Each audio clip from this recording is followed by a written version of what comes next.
Please subscribe Khabar Plus 18 for latest news and updates. Pakistan ने जो घिनौनी हरकत करी और पहलगांव में निहत्ते निर्दोष सैलानियों को चुन चुन कर मारा है 22 अप्रैल को, नाम पूछ पूछ कर। ये दहशतगर्दी हमारी सीमा के अंदर 400 किलोमीटर आए और इस प्रकार का आक्रमण किया। मैं तो कहता हूँ इसको हमला नहीं है, ये देश पर एक आक्रमण था। और मुझे खुशी है कि हम लोगों ने सबसे पहले तो प्रण लिया कि इसकी चर्चा बाद में करते हैं, ये चूक कैसे हुई, क्यों हुई, कौन जिम्मेदार है। पहले जिन लोगों ने इसको किया है उनको मजा चखाना जरूरी है। और 22 अप्रैल को ही संपूर्ण विपक्ष ने, पूरी कांग्रेस पार्टी ने, सब नेताओं ने मिलकर कहा, खड़गे जी ने कहा, राहुल जी ने कहा कि ये जो हमला हुआ है इससे पाकिस्तान को मुंह तोड़ जवाब देना पड़ेगा। और पूरा देश, पूरी संसद, पक्ष विपक्ष, हम सब लोग एक हैं। और ये बहुत जरूरी है, जो सरहद के पार से हमसे दुश्मनी करते हैं उनको संकेत देना बहुत जरूरी है कि हम आपस में चुनाव लड़ते हैं, लेकिन जब देश की बात आती है, सुरक्षा की बात आती है, सरहद की बात आती है, अखंडता की बात आती है, तो पूरा मुल्क एक है, 140 करोड़ लोग एक हैं।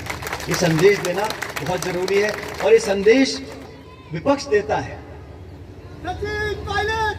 ये संदेश विपक्ष देता है, क्योंकि मतभेद वैचारिक हैं और बहुत है, कोई कम नहीं है मतभेद हमारे सत्ता पार्टी और हम लोगों के अंदर। लेकिन जब सेना की बात आती है, फौज की बात आती है, सरहद की बात आती है, पाकिस्तान को जवाब देने की बात आती है, तब पूरे देश को एक दिखना चाहिए, पूरी दुनिया को देखना चाहिए कि भारत एकजुट है, इसमें कोई हमारा तेरा मेरा नहीं है। तो जब मुझसे पूछा गया, जब मैं दौरे पर मुझसे पूछा कि आप तो कांग्रेस पार्टी के हैं और आपको क्या लगता है, मैंने कहा बिल्कुल सही है, इस मुद्दे पर कोई राजनीति नहीं होनी चाहिए।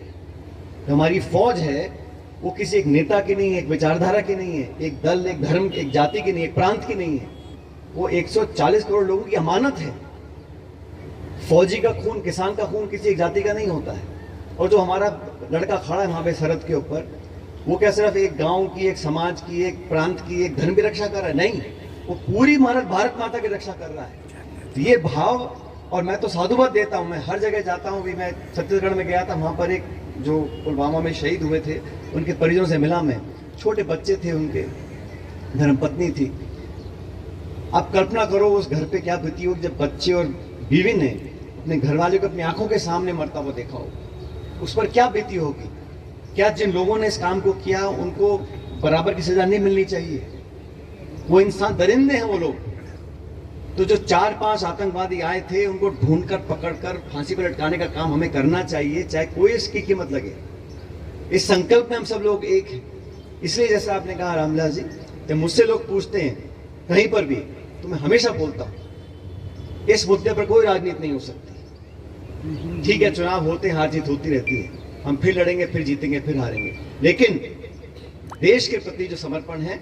और मुझे, जैसा मैं आपको पहले भी कहा, एक बार मैं भाषण दे रहा था, वाजपेयी जी प्रधानमंत्री थे और हमारी संसद पर आक्रमण हुआ, ऐसे उग्रवादी आए थे उस टाइम, अनेक लोगों की जानें गई थी। उस टाइम सोनिया गांधी जी नेता प्रतिपक्ष थी। सोनिया गांधी जी ने सदन के पटन पे खड़ा होकर बोला, पार्लियामेंट के अंदर, कि वाजपेयी जी, आज आतंकवादियों ने हमला बोला है, हमारे लोकसभा, जो हमारा लोकतंत्र का मंदिर है, इस मंदिर पर आक्रमण बोला है। और मैं और आप अलग अलग विचार रखते हैं, मैं आपके विरोधी हूं, लेकिन इस देश के मार्फत पाकिस्तान को जवाब देने के लिए हम आपके साथ खड़े हैं, हम आपका पूरा समर्थन करेंगे। ये परिपाटी शुरू हुई थी, वाजपेयी जी ने इंदिरा गांधी जी को बोला था, दुर्गा की उनको कह के पुकारा था उन्होंने। तो ये विपक्ष जो होता है ये हमेशा ताकत देता है सत्ता पक्ष को सरहद के पार लोगों को जवाब देने के लिए। सब्सक्राइब करें खबर प्लस 18 को और प्रेस करें इस बेल को, खबरों के लिए बने रहें।